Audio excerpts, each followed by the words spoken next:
안녕하세요. 저는 대전에 살고 있는 30대 중반의 미혼 여성입니다.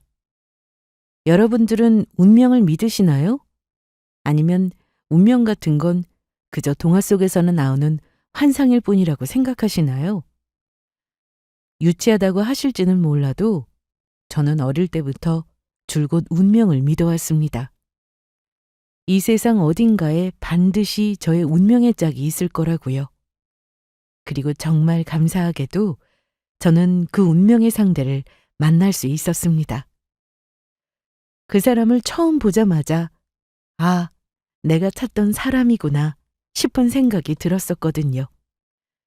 저는 그 사람과 연애를 했고 시간이 흘러 결혼까지도 앞두고 있었습니다. 하지만 운명의 상대라고 해서 반드시 결실을 맺을 수 있다는 이야기는 아니더라고요. 저희는 상견례를 하던 날 바로 파혼을 했습니다. 아직도 그날 있었던 일만 생각하면 저도 모르게 심장박동이 빨라질 정도로 기가 막힌 이유였죠. 한편으로는 그런 생각도 해보고는 합니다. 결국 우리의 인연이 그렇게 끝나버린 걸 보면 어쩌면 그 사람이 제 운명이 아니었을 수도 있다고요. 지금부터 여러분께 그 이야기를 들려드릴까 합니다. 저는 2년 전 남자친구와 친한 친구의 결혼식장에서 처음으로 만났습니다. 각자 신부와 신랑 상대편의 하객으로 참석해서요. 결혼하는 친구는 저에게 고등학교 동창이었죠. 당시에는 아직 결혼식장에서도 마스크를 쓰고 있었을 때였습니다. 그래서 처음에는 그 사람의 얼굴도 잘 몰랐었죠. 마스크를 벗고 얼굴을 자세히 보게 된 건 결혼식이 끝난 뒤 밥을 먹으러 뷔페로 이동을 했을 때였습니다. 그 사람이 제 바로 맞은편에 앉았었거든요. 10인석 테이블에 그 사람 일행과 제 일행이 각각 5명씩 앉아 있었는데 공교롭게도 저와 남자친구는 각 일행의 가장 끝자리였습니다. 아무래도 맞은편에 모르는 사람이 앉아 있으면 한 번 정도는 눈길이 가게 되어 있잖아요. 음식을 가져온 그 사람이 자리에 앉자마자 마스크를 벗는데 저는 그 순간 머리에 종이 땡 하고 울리는 느낌이었습니다. 만화에서 보면 꼭 남녀 주인공이 처음 만날 때 종이 울리던데 그게 만화적 효과가 아니었다는 걸 저는 그때서야 알게 되었죠. 솔직히 말하면 너무 제 이상형처럼 생겼더라고요. 객관적으로 너무 조각 같은 미남은 아니었지만 제가 평소에 좋아하는 스타일대로 눈웃음이 무척이나 귀엽고 선하게 생긴 인상이었어요. 한마디로 정의하자면 귀여운 대형견 스타일이었죠. 그동안 연애를 해보지 않았던 것도 아닌데 이런 느낌은 인생 처음이었습니다. 얼굴만 보고 판단한다는 게 조금 웃기기는 한데 원래 첫눈에 반한다는 건 어차피 다 얼굴을 보고 하는 이야기니까요. 거기다 양쪽 일행의 딱 중간 자리에 착석을 하는 바람에 저는 본의 아니게도 양측에서 하는 대화를 모두 들을 수 있었습니다. 비록 짧은 시간이었지만 그 사람이 다른 사람과 대화하는 모습을 보며 대충 성격도 가늠해 볼 수 있었고요. 친구들 장난도 잘 받아치고 본인도 장난기가 넘치는 타입이더라고요. 저는 자꾸만 그쪽으로 시선이 가는 걸 멈출 수가 없었습니다. 제 친구들과 이야기를 나누면서도 신경은 온통 그 사람에게로 향해 있었죠. 친구들에게 떠밀려 자리에서 일어날 때는 어찌나 눈물나게 아쉽던지. 집에 돌아가서도 머릿속에는 온통 그 사람 생각뿐이었습니다. 그 증상은 며칠이 지나도 사라질 기미가 없었고요. 결국 저는 친구가 신혼여행에서 돌아오자마자 장문의 메시지를 보냈습니다. 친구 하나 살린다고 생각하고 제발 소개시켜달라고요. 메시지를 보낸 지 1분도 안 돼서 바로 친구에게서 전화가 오더라고요. 야, 김수정, 너 진심이야? 진짜로 소개해달라고? 진짜라니까. 장문의 메시지에서 내 진심이 느껴지지 않았냐고. 너가 이러는 게 낯설어서 그렇지. 평소에는 소개팅 시켜준다고 해도 싫다고 난리를 치더니? 그게 다 내 이상형을 만나려고 그린 큰 그림이었던 것 같아. 미쳤나 봐, 진짜. 얘 왜 이렇게 웃겨? 그 남자 이름이 뭐라고? 내가 신랑한테 물어볼게. 아마 경훈? 장경훈이라는 것 같던데? 경운인지 경훈인지 정확하게는 모르겠네. 저는 테이블 너머에서 들었던 그 사람의 이름을 얼른 불러주었습니다. 그리고 정확히 그 다음 날 모르는 번호로 메시지 한 통이 왔더라고요. 제 친구의 남편에게서 연락을 받았다고 하면서요. 프로필 사진을 보니 정말 그 사람이 맞더라고요. 하마터면 심장이 터질 뻔했죠. 솔직히 조금 부끄럽기는 했습니다. 그래도 제가 여자인데 먼저 첫눈에 반했다며 연락처를 물어봐 달라고 했다는 게요. 그래도 용기를 내지 않으면 기회조차도 없는 것 아니겠어요? 저는 애써 아무렇지 않은 척하면서 짧게 이야기를 나누었고 그 주 주말에 드디어 소개팅을 나가게 되었습니다. 좋았지만 한편으로는 또 힘들기도 했어요. 조금만 방심하면 저도 모르게 한바구음을 짓고 있는 저를 자제하는 일이요. 너무 좋아하는 티를 내면 오히려 상대방이 당황해할까 봐 숨기려고 했는데 그게 다 마음처럼 되는 건 아니더라고요. 거기다 저는 생각이나 기분이 얼굴에 고스란히 드러나는 타입이라서 더 어려웠습니다. 저 때문에 많이 놀라셨죠? 많이는 아니고 조금이요? 근데 저한테도 이런 일이 생기는구나 싶더라고요. 여자들이 번호 물어보는 일 많으셨을 것 같은데. 정말 맹세하는데 한 번도 없었습니다. 살면서 수정 씨가 처음이에요. 적당히 겸손을 떨 줄 아는 것도 마음에 들더라고요. 여자가 번호를 물어보는 일은 처음일지 몰라도 항상 인기가 많은 타입이었다고 들었거든요. 저희는 질문을 주고받으면서 그날 서로 많은 이야기를 나눴습니다. 뜻밖에도 저희는 생활 패턴이나 관심사가 무척이나 비슷하더라고요. 사람 많은 곳에 가면 기빨려 하는 집돌이 집순이 스타일인 것도 그랬고 주말 중 하루는 꼭 집에서 쉬면서 재충전을 해야 하는 것도 그랬습니다. 술은 한 모금도 못 마셨고 거의 매일 책 읽는 걸 좋아했으며 제일 좋아하는 음식은 매콤한 마라샹궈였어요. 시즌 중에는 해외 축구 보는 걸 좋아했는데 그 사람도 그렇다고 하더라고요. 마침 응원팀도 같았습니다. 들을수록 너무 신기하기만 했죠. 이렇게 잘 맞는 사람을 또 만날 수가 있을까 싶을 정도였습니다. 한편으로는 사귀지 못한다고 해도 친구로라도 지낼 수 있었으면 좋겠다 싶었고요. 그런데 웬걸. 그 사람도 저를 보며 정확히 똑같은 느낌을 받았다고 하더라고요. 나중에 고백한 사실이었지만요. 그리고 정확히 3번째 만남을 끝내던 그날 저희는 썸 타는 사이를 청산하고 데이트를 시작하는 연인이 되었습니다. 남자친구는 외적으로도 잘났고 본인이 잘난 걸 본인도 알고 있었습니다. 연애를 하면 두 사람 중에 더 좋아하는 쪽이 을이라던데 그런 관점에서 보자면 저희는 누가 봐도 제 쪽이 을이었죠. 만남의 시작부터 그랬지만 연애를 하는 동안에도 내내 제가 더 적극적이었거든요. 데이트를 하자고 조르는 것도 제 쪽이었어요. 평소에 더 많이 배려하는 건 역시 대부분 남자친구보다는 제가 하는 편이었습니다. 약속 시간이나 동선, 하다못해 밥 먹는 메뉴까지도요. 하지만 제 친구들은 모이게만 하면 을의 연애를 하는 제가 이해가 안 된다고 말했습니다. 너 남자친구랑 아직도 안 헤어졌어? 헤어지기는. 요즘 우리 사이 너무 좋은데. 나는 이해가 안 간다 정말. 솔직히 걔가 얼굴 빼고는 볼 게 뭐 있다고. 야, 수정이가 훨씬 아깝지가 않아? 내 말이 네가 그 사람보다 학벌도 좋지 연봉도 훨씬 좋지 심지어 모아놓은 돈까지도 네가 넘사벽으로 많지 않냐? 걔도 나름대로 너한테 잘하기는 하지만 솔직히 네가 들이는 정성에 비하면 세발의 피도 안 되지. 너 괜찮은 사람 충분히 만날 수 있는데 왜 그러고 있어? 물론 제 친구들이 하는 말도 이해가 되지 않는 편은 아니었습니다. 그 이야기들 중에 일정 부분은 저도 인정하고 있는 내용이었고요. 그래도 어쩔 수가 없었습니다. 저라고 저를 더 좋아해주는 사람을 만나서 공주처럼 편한 연애를 하고 싶지 않았겠어요? 하지만 저는 제가 눈이 가야 만나는 타입이었거든요.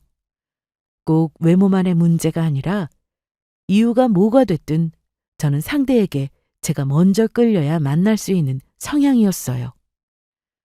이상형은 몇 번씩 바뀌었지만 이 성향만큼은 어릴 때부터 유구하게 똑같았죠. 저는 이런 저를 누구보다 잘 알고 있으니 다른 방법이 없었죠. 그렇다고 남자친구가 저에게 함부로 대하거나 갑질을 한다거나 하는 건 절대 아니었습니다. 시간이 흐를수록 서로에 대한 이해도 깊어지고 정도 쌓이면서 점점 더 서로에게 잘하게 되었거든요. 연애 초반의 남자친구는 조금 무심한 성격이었지만 제가 본인에게 너무나 잘하는 걸 지켜보며 본인도 서서히 바뀌어 갔고요. 생각해보니까 내가 자기한테 비해서 내세울 게 아무것도 없어서 부끄럽네. 갑자기 그게 무슨 소리야?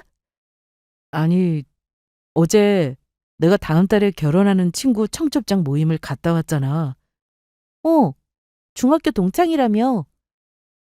어느 날 하루는 청첩장 모임을 다녀온 남자친구가 전에 없이 진지한 얼굴로 저에게 이런 말을 하더라고요.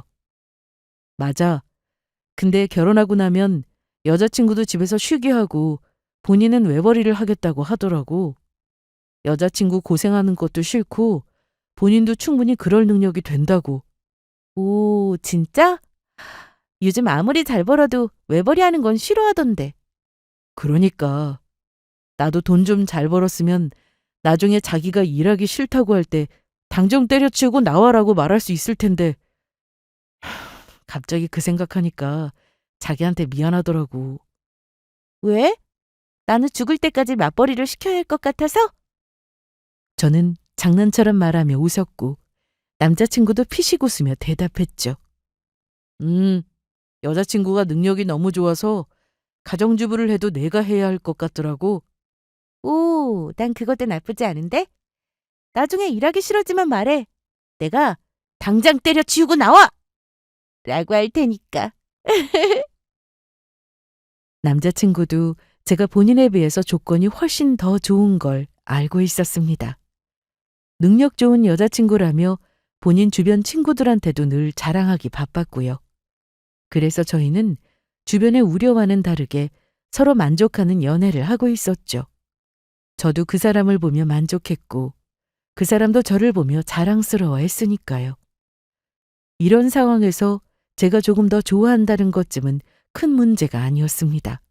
심지어 결혼도 제가 먼저 하자고 졸랐죠. 만난 지 딱 1년이 되던 때예요. 사실 조금 이르다고도 느낄 수 있는 시기였지만 저는 마음이 급했습니다.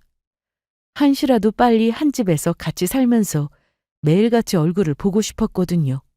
저도 남자친구도 외동이었기 때문에 외롭게 자라기도 했고요. 그래서 얼른 가정을 꾸리고 아기도 여러 명 낳아서 북적거리는 집에서 행복하게 살고 싶었습니다. 그런데 결혼 논의를 본격적으로 하기 전에 내가 먼저 고백해야 할 이야기가 있어. 뭔데? 고백이라고까지 하니까 궁금하네. 갑자기 긴장되는데? 그건 그 사람을 1년간 만나오면서 한 번도 하지 않은 이야기였습니다. 하지만 결혼 결정을 내리기 전에 반드시 들려줘야 하는 이야기였죠. 저는 남자친구를 앞에 앉혀두고 저의 가족사를 풀어놓기 시작했습니다. 사실 우리 엄마가 다리가 많이 불편하셔. 엄마가 20대 때 음주운전 차량에 교통사고를 당하셨거든.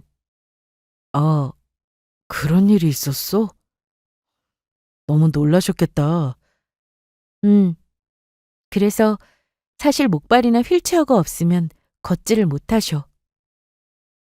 사고가 나던 당시에 엄마는 만나고 있던 남자친구가 있었습니다. 그게 바로 저희 아버지였죠. 지금은 재활을 해서 많이 나아진 편이었지만 사고가 났던 당시에는 아마 앞으로 자리에서 일어설 수도 없을 거라며 비관적인 이야기를 들었다고 하더라고요. 그때는 지금보다 의학기술이나 재활기술 같은 것들이 덜 발달했을 때니 그나마도 살아있는 게 다행이라고 생각하라고 하셨더라고요. 가족들도 똑같은 생각을 하고 있었고요. 하지만 가족은 가족이고 남자친구는 솔직히 말해서 피 한 방울 섞이지 않은 남이잖아요. 엄마는 병상에 누워서 주치의의 그 말을 듣고는 바로 아버지에게 헤어지자는 말을 했다고 하더라고요. 하지만 아버지는 뜻밖에도 완고했습니다. 그럴 일은 없겠지만 혹시라도 영원히 못 걷게 되면 내가 평생 널 업고 다닐게 라고 하셨다고요. 아버지가 그런 말씀을 하셨다는 게 저도 놀라운데 당시에 엄마는 얼마나 놀라우셨겠어요? 그리고는 곧 이런 생각을 하셨다고 했습니다. 지금이야 초반이니까 그런 말을 하지 정말로 엄마가 못 걷게 되면 지쳐서 나가 떨어질 거라고요. 하지만 아버지의 마음은 시간이 흘러도 여전히 그대로였습니다. 아니, 오히려 더 깊어져만 갔죠. 매일같이 학교를 마치기만 하면 곧바로 엄마 병원에 와서 엄마가 재활하는 모습을 함께 지켜보고 옆에서 도왔다고 하더라고요. 그 정성에 하늘도 감동했는지 엄마는 원래 하반신마비에 가까웠던 몸에서 이제는 기구에 지탱해서 스스로 움직일 수 있는 정도까지 회복이 되셨고요. 시간이 한참 지난 지금은 일상생활을 하는데 거의 지장이 없으신 편이었습니다. 그리고 두 분은 몇 년 뒤 결혼을 하셨죠. 아버지와 엄마는 지금도 어디를 가기만 하면 서로 손을 꼭 붙들고 다니는 인꼬 부부였습니다. 오죽했으면 제가 그렇게 너무 다정하게 손잡고 다니면 재혼부부나 불륜 커플인 줄 안다고 농담을 할 정도였어요. 한편으로는 어린 시절부터 그런 두 분을 보고 자랐기 때문에 나도 나중에 가정을 꾸려서 저희 부모님처럼 서로 사랑하면서 정 깊게 살고 싶다고 생각해 왔고요. 엄마가 다리가 불편하시다는 건 저나 가족에게는 아무런 문제가 아니었습니다. 유전되거나 하는 선천적인 문제도 아니었고 단지 그건 어쩌다 누구에게나 생길 수 있는 사고일 뿐이었습니다. 엄마가 부끄럽다거나 했던 적도 살면서 단 한 번도 없었고요. 하지만 나에게 아무렇지 않은 문제가 타인에게도 그렇다고 장담할 수 없었습니다. 엄마도 그 점을 걱정하시면서 나중에 결혼할 사람을 만나거든 꼭 미리 이 말을 해야 한다고 당부하셨죠. 본인이 자식이 결혼하는데 걸림돌이 될까봐 걱정도 많이 하시면서요. 어쨌든 저는 엄마의 말대로 미리 이 사실을 밝혔습니다. 그런데 그게 뭐가 문제야? 어머님이 다리가 불편하신 거랑 우리 결혼이랑은 아무 상관도 없잖아. 나도 그렇게 생각하는데 그래도 혹시나 자기나 자기 가족들이 싫어할 수도 있으니까. 에이, 무슨 말이야 그게. 나는 전혀 상관없어. 우리 식구들도 마찬가지일 거고. 그래도 집에 가서 이 말씀 꼭 드리고 한번 여쭤봐. 혹시 모르는 일이니까. 그리고 우리 엄마한테는 이게 조심스러운 부분이라서 그래. 걱정 안 해도 돼. 내가 다 알아서 할게. 나는 또 무슨 큰일이라도 있나 싶었잖아. 남자친구는 전혀 신경 쓰지 않는 눈치였습니다. 저는 남자친구에게 다시 잘 생각하라며 재차 당부했지만 자기가 알아서 할 테니 그 문제는 신경 쓰지 말라며 대수롭지 않게 넘기더라고요. 일주일쯤 지나 제가 다시 어떻게 됐냐고 말씀은 드린 거냐고 물어봤을 때도 그 사람에게서는 똑같은 답변이 돌아왔습니다. 부모님한테 말씀드렸고 별로 신경을 안 쓰시더라고요. 다행이다 싶었죠. 그렇게 저희는 결혼 준비를 시작하기로 했습니다. 남자친구도 제가 그랬던 것처럼 그동안은 하지 않았던 본인의 가족 이야기를 꺼냈습니다.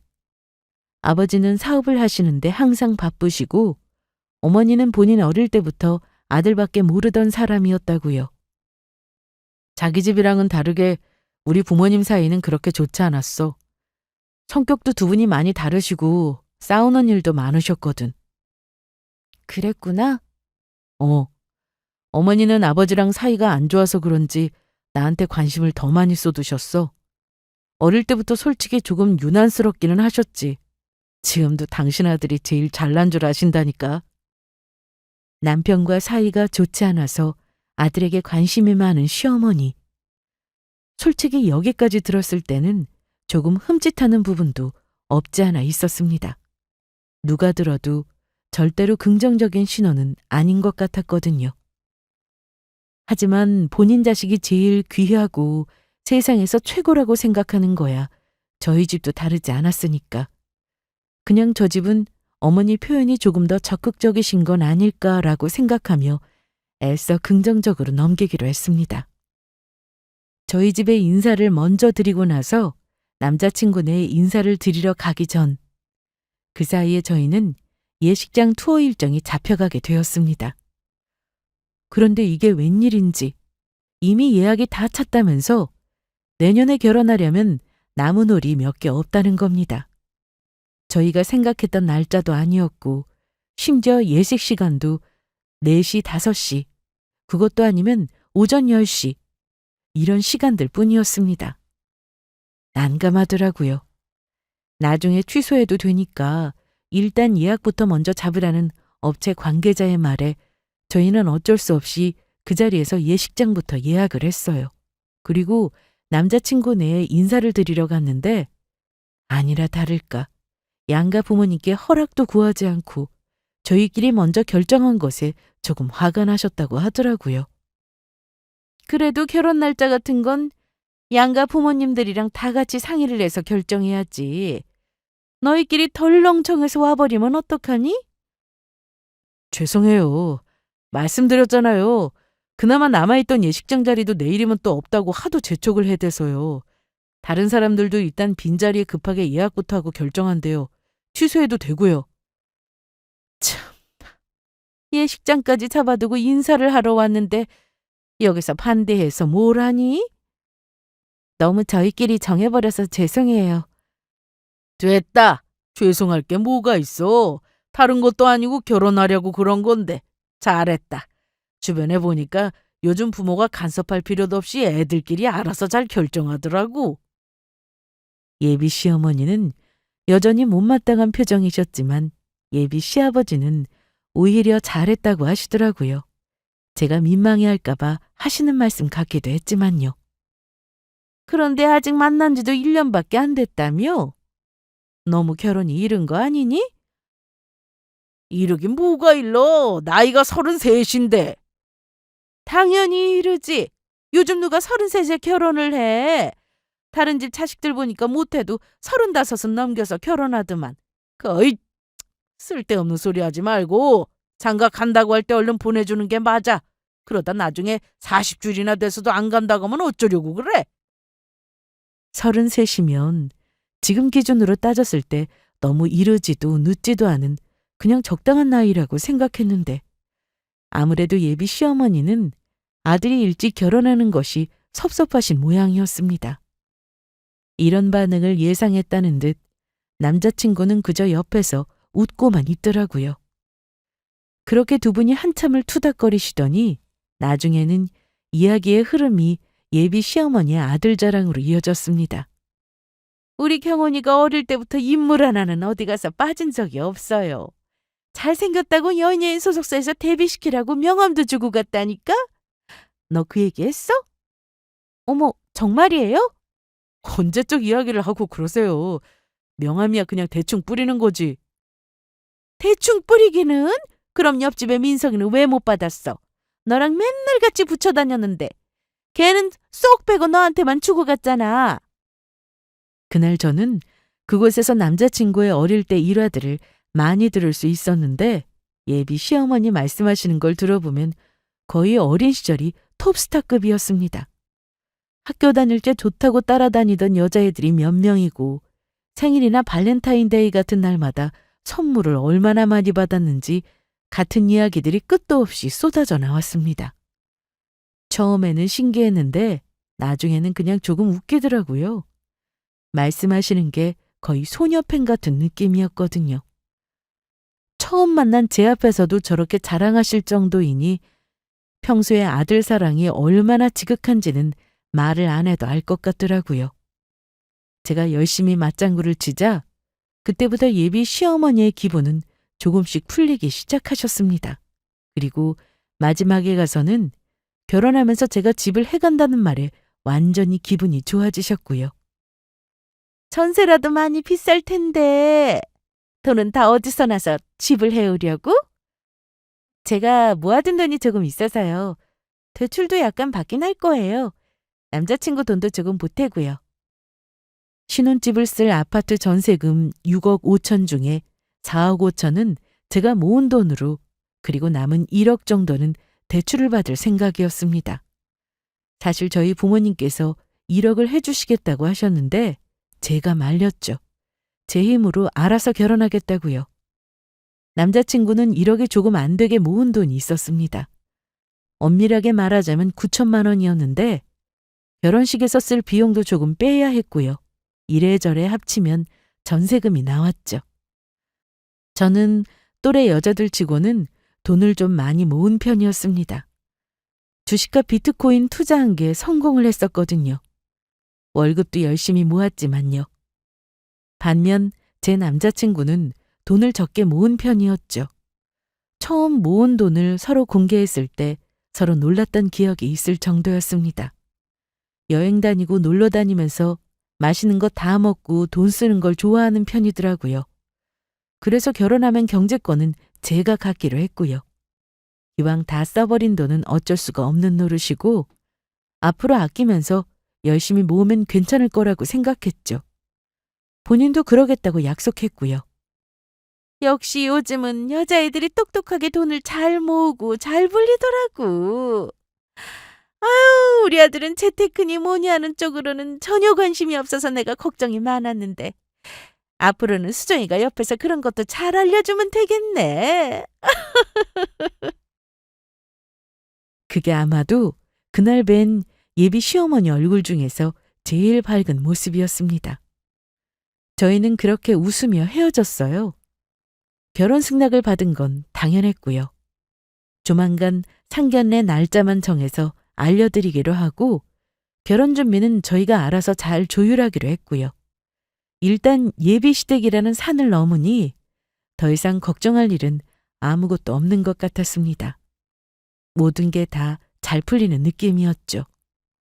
상견례만 무사히 잘 끝난다면 정말로 남은 걱정은 아무것도 없는 셈이었습니다. 그렇게 예비 시댁에 인사를 드리고 온 지 3주 만에 저희는 상견례장에서 다시 만나게 되었어요. 상견례는 양가 부모님이 모두 여유가 되는 시간에 맞추었는데 하마터면 사흘 전에 상견례를 미뤄야 할 뻔한 일이 생겼습니다. 저희 아버지는 사업을 하셨는데 사업상 중요한 미팅이 갑자기 상견례 당일 오전으로 날짜가 변동되어 버렸거든요. 날짜를 미뤄야 하나 어쩌나 걱정을 많이 했는데 다행히 시간을 맞출 수 있을 것 같다고 하셔서 그대로 진행을 하게 되었습니다. 다만 저와 엄마는 먼저 상견례장으로 출발을 하고 아버지는 미팅 장소에서 바로 오시기로 하셨죠. 이 사실은 미리 남자친구에게도 말을 해서 예비 시댁에도 양해를 구한 상태였습니다. 최대한 시간을 맞출 예정이었지만 혹시라도 조금 늦어지게 될까 봐서요. 엄마, 긴장돼요? 왜 이렇게 아까부터 굳어 있어요? 상견례 날인데 긴장이 안 되는 게 더 이상하지. 엄마 어제 떨려서 한숨도 못 잤어. 당일 오후 엄마를 모시고 가는데 너무 굳어 계시더라고요. 제가 농담을 해도 제대로 웃지도 못하실 정도로요. 못 살아 정말. 결혼은 내가 하는데 왜 엄마가 긴장을 하고 그래요? 너도 나중에 자식 낳아봐라. 엄마 심정 그때 되면 이해할 거다. 아휴, 우리 딸이 언제 다 커서 상견례를 다 하고. 상견례에서 벌써 이러는데 결혼식이라도 하면 우리 엄마 기절하시겠네? 저는 곱게 차려입은 엄마의 사진을 찍으면서 그런 농담을 건넸습니다. 상견례에 나오신다고 미용실에 가셔서 생전 안 하시던 화장도 받고 머리도 하고 오셨거든요. 우리 엄마지만 제가 봐도 너무 예뻤죠. 이 모습을 사진으로 남기지 않을 수가 없었습니다. 아유, 정신없어. 사진 그만 찍고 여기 앉아. 왜? 이것도 다 기념인데. 나중에 아버지한테도 보여드려야죠. 그나저나 너희 아버지는 어디쯤이시라니? 어서 전화 좀 해봐. 시간 맞춰서 오셔야 할 텐데. 아까 메시지 받았어요. 아마 5분 정도는 늦게 오실 것 같은데. 거의 맞춰서 오실 것 같대요. 어휴, 딱 맞춰서 오시면 좋으련만. 일단 우리라도 먼저 들어가자. 저희는 아버지 없이 따로 상견례장에 도착했습니다. 원래 만나기로 했던 시간보다 10분가량 이른 시간이었죠. 상견례장은 이미 시댁에서 회를 좋아한다고 하셔서 고급 횟집으로 예약을 해두었습니다. 룸으로 따로 준비가 되어 코스 요리로 음식이 나오는 분위기도 좋고 조용한 곳이었어요. 예약자 이름을 대자 곧 직원 한 분이 나오시더라고요. 저는 엄마의 휠체어를 끌고 안내를 해주시는 직원을 따라 룸으로 향했습니다. 그리고 드디어 문을 열었죠. 안녕하세요. 아, 오셨네요. 저희가 먼저 온 줄 알았는데 예비시댁에서 먼저 도착해 계시더라고요. 제가 웃으면서 인사를 드렸고 남자친구도 얼른 자리에서 일어나 다가왔습니다. 직원은 곧 음식을 내오겠다며 문을 닫고 나갔고 저희 엄마도 예비 시부모님을 향해서 밝게 인사를 하셨어요. 먼저 와 계셨네요. 처음 뵙겠습니다. 수정이 엄마 됩니다. 아니... 그런데 뭔가 분위기가 이상했습니다. 당연히 돌아와야 할 인사가 들려오지 않았거든요. 예비 시어머니는 놀란 얼굴로 짧은 비명 같은 이상한 소리를 뱉으셨고요. 예비 시아버지 쪽도 크게 다르지 않았습니다. 당혹스러운 얼굴이시더라고요. 로마는 순식간에 정적에 휩싸였습니다. 인사가 비명으로 돌아왔다면 당연한 결과였죠. 당혹스럽게는 이쪽도 마찬가지였습니다. 남자친구도 이 상황이 당황스러웠는지 어쩔 줄을 몰라 하더라고요. 오느라 고생하셨습니다. 처음 뵙겠습니다. 아닙니다. 저희가 더 일찍 온다는 게 늦었네요. 몇 초간의 정적 끝에 뒤늦게 예비 시아버지가 헛기침을 하며 인사를 건넸어요. 일단 앉자고 하시면서요. 남자친구가 얼른 배치되어 있는 의자를 하나 뒤로 빼내었어요. 그 빈 공간에 제가 엄마의 휠체어를 밀고 들어간 순간이었죠. 아닙니다. 저희도 방금 도착했습니다. 수정이 아버지도 곧 도착할... 지금 이게 무슨 상황이야? 저희 엄마의 말은 끝맺음을 맺지 못했습니다. 예비 시어머니가 화가 난 목소리로 소리를 질렀거든요. 저와 저희 엄마를 향해서요. 기가 막혀서 정말... 너 왜 우리 집에 왔을 때 너희 엄마가 못 걷는다는 말은 안 했니? 아주 작정하고 속인 거야? 네? 어머니! 문을 열고 들어왔을 때부터 불길했던 저의 예감은 딱 맞아떨어졌습니다. 저희 엄마를 아래 위로 훑어보면서 놀랐을 때부터 알아봤어야 했던 건데 저더러 왜 이 사실을 속였냐면서 소리를 지르시는데 기가 막히더라고요. 당연했죠. 저는 남자친구에게 분명히 저희 엄마 다리가 불편하다는 사실을 똑바로 전달하라고 몇 번을 얘기했었으니까요. 남자친구도 분명히 예비시댁에서 그 문제에 대해서 딱히 신경을 안 쓴다고 대답했었고요. 예비시댁에 인사를 드리러 갔을 때 말씀드리지 않았던 건 당연히 미리 합의된 이야기라도 생각했기 때문이었습니다. 그런데 지금의 그 반응은 생전 처음 듣는 이야기라는 반응이었죠. 저는 바로 남자친구를 돌아봤고 저와 눈이 마주친 남자친구는 주절주절 변명을 하기 시작했습니다. 어머니, 누가 속였다고 그러세요? 제가 말씀드렸었잖아요. 네가 언제 이런 말을 했어? 그냥 여자친구 엄마가 다리가 조금 불편한 정도라고 했지 이렇게 걷지도 못하는 장애인이라는 말은 안 했잖아. 두 사람의 대화를 들어보니 대충 어떻게 된 일인지 짐작이 가더라고요.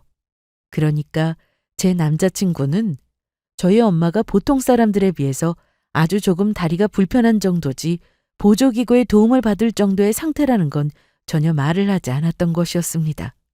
그래 놓고서 저에게는 아무 문제 없다며 큰 소리를 친 거고요. 예비 시어머니는 저희가 짜고 두 분을 속였다고 생각을 하는 모양이었어요. 하지만 아무리 그렇다고 해도 지금의 이 반응은 너무 과한 반응이었습니다. 심지어 당사자를 앞에 두고 하는 말도 너무나 무례하기 짝이 없었고요. 저는 화가 치밀어 올라서 한마디 하지 않을 수가 없었습니다. 저는 분명히 저희 집 사정에 대해서 정확하게 전달을 하라고 말을 했는데 중간에 빠뜨린 이야기가 있는 것 같습니다.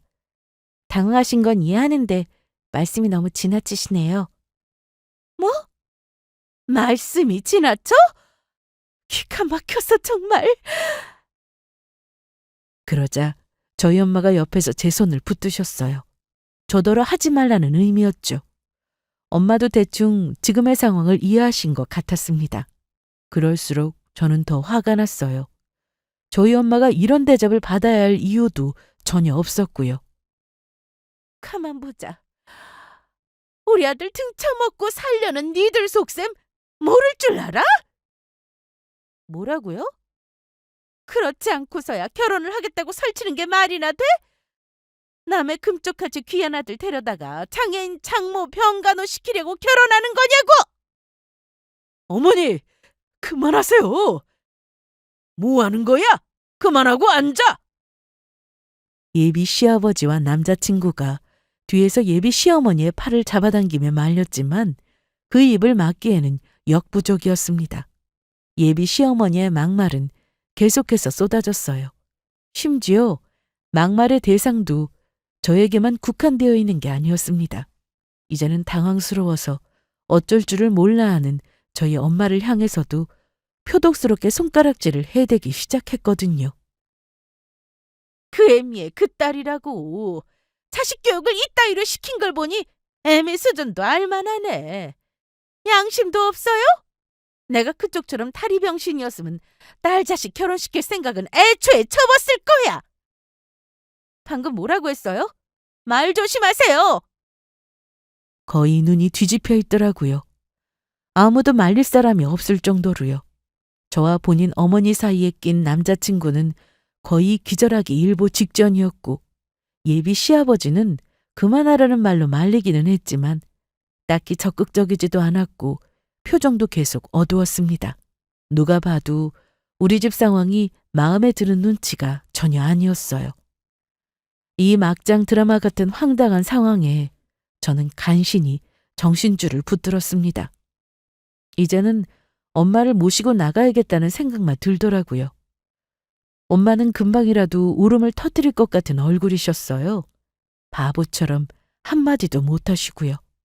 저는 남자친구의 손을 뿌리치고 엄마를 밖으로 모시기 위해 휠체어의 손잡이를 잡았습니다. 그리고 그때 거짓말처럼 룸의 문이 활짝 열렸어요.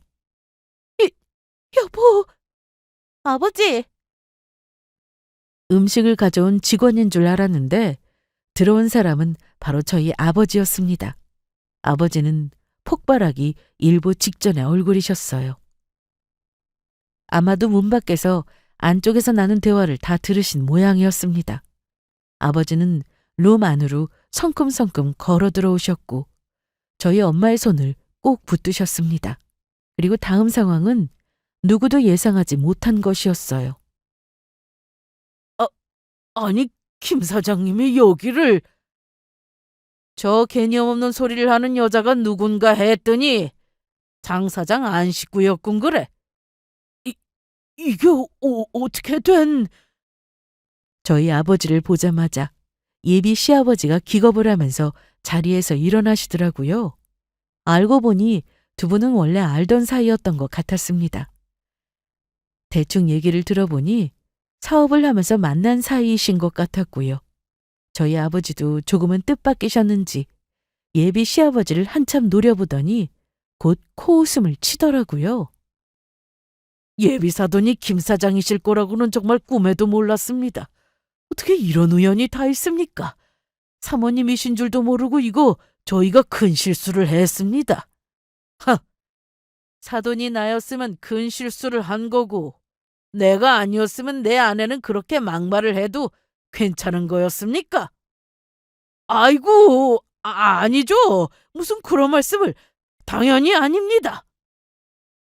예비 시아버지의 태도는 이제 완전히 돌변한 상태였습니다. 정말 이제 어쩔 줄 몰라 하면서 저희 아버지와 엄마 눈치를 보더라고요. 그러자 상황을 옆에서 보고 있던 예비 시어머니가 다시 입을 열었습니다. 예비 사돈은 무슨 놈의 예비 사돈이야! 누가 이 결혼을 시킨다고 그래! 이 사람이 그래도 입 다물고 얼른 사모님께 사과드리지 못해? 사과를 내가 왜 해야 돼? 탈이 병신인 거 속이고 나온 건 저쪽인데 왜 내가 사과를 해야 하냐고! 그 입 안 닥쳐! 그 순간 예비 시아버지 입에서 룸이 쩌렁쩌렁 울리도록 커다란 욕설이 터져나왔습니다.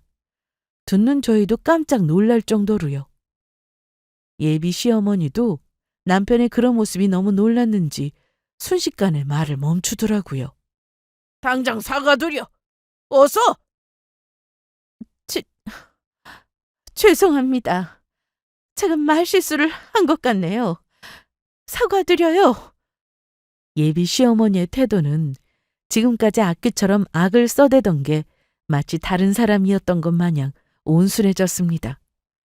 평소 남자친구 말에 의하면 본인 아버지 성격이 화가 나면 장난이 아니어서 어머니도 못 말리는 수준이라고 했는데 그 말이 어떤 말이었는지 알 것 같더라고요. 예비 시어머니도 찔끔 놀란 나머지 저희 엄마를 향해 마지못해 사과를 할 정도였어요. 그게 진심이든 아니든 간에 어쨌거나 태도만은 더없이 공손했죠. 아이고, 이게 대체 다 무슨 난리인지 서로 별것도 아닌 일로 너무 큰 오해가 있었던 것 같습니다. 저희가 다시 사과드리겠습니다. 노여움 푸십시오, 김 사장님. 엎드려 절받기도 아닌 사과를 받고 나자 예비 시아버지는 어색하게 웃으면서 분위기를 환기시키기 위해 애를 썼습니다. 하지만 이미 너무 늦어버린 이유였어요. 이제 와서 몇 마디 말로 돌이키기에는 너무 멀리 와버리고 만 거죠. 아직도 그 사실을 모르는 건 본인뿐이었습니다. 저는 쏜웃음을 지었어요. 이렇게까지 태도가 달라질 수가 있나 싶더라고요. 됐습니다. 금쪽 같은 아들을 장모 병건호에 쓰면 되나? 이 결혼은 없던 일로 합시다. 김 사장님! 참, 그리고 피차 얼굴 보면 불쾌한 일만 떠오르지 않겠습니까? 앞으로는 보는 일 없도록 합시다. 잠시만요, 김 사장님. 이렇게 가시면 김 사장님! 아버지는 그 말을 끝으로 엄마의 휠체어를 밀고 밖으로 나가버리셨어요. 저도 곧장 뒤를 따라 나왔고요. 너무 당황한 예비 시아버지와 남자친구가 주차장까지 달려나왔지만 아버지의 반응은 차갑기 그지없었습니다. 그날 집으로 돌아오자 저는 잡아둔 예식장과 다른 예약들을 모조리 취소했습니다. 남자친구가 계속 울면서 전화를 했지만 저는 해줄 말이 없었어요. 남은 할 말이 있다면 그저 저희 부모님한테 죄송하다는 말뿐이었죠. 엄마, 아버지, 너무 죄송해요.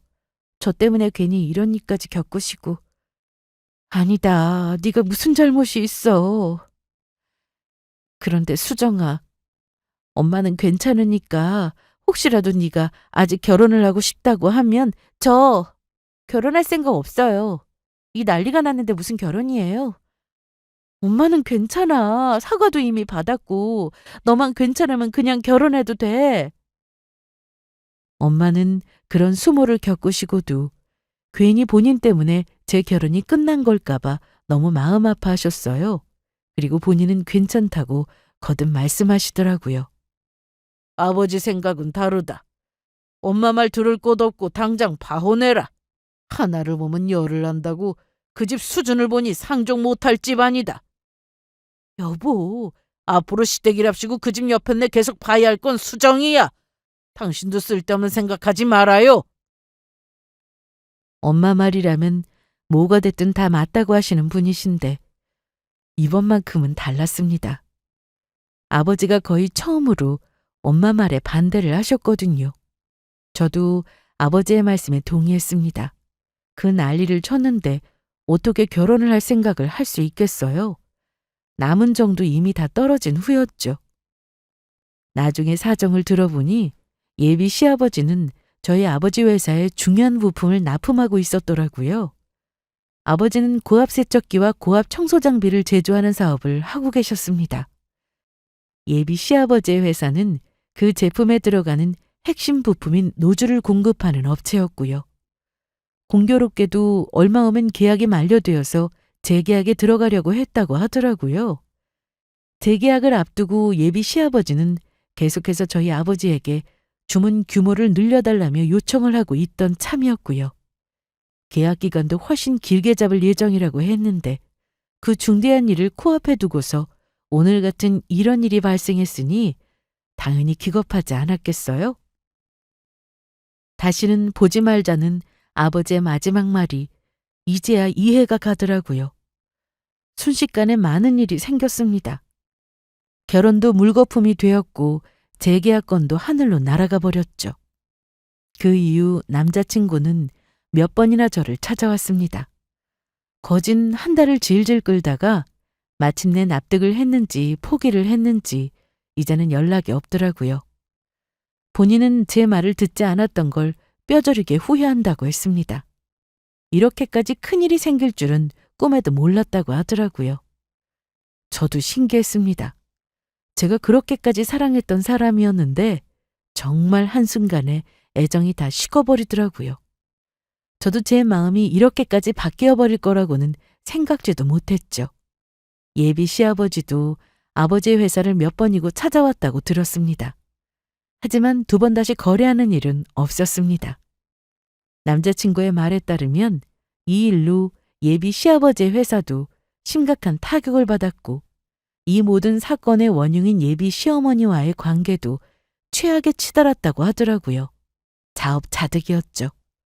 저는 엄마와 단둘이 여행을 다녀왔습니다. 아직도 엄마가 저만 보면 미안해 하시더라고요. 여행지에서 엄마와 약속을 했습니다. 지난 모든 일을 훌훌 털어버리고 이제 그 이야기는 서로 잊어버리기로요. 여기까지 들어주셔서 감사합니다.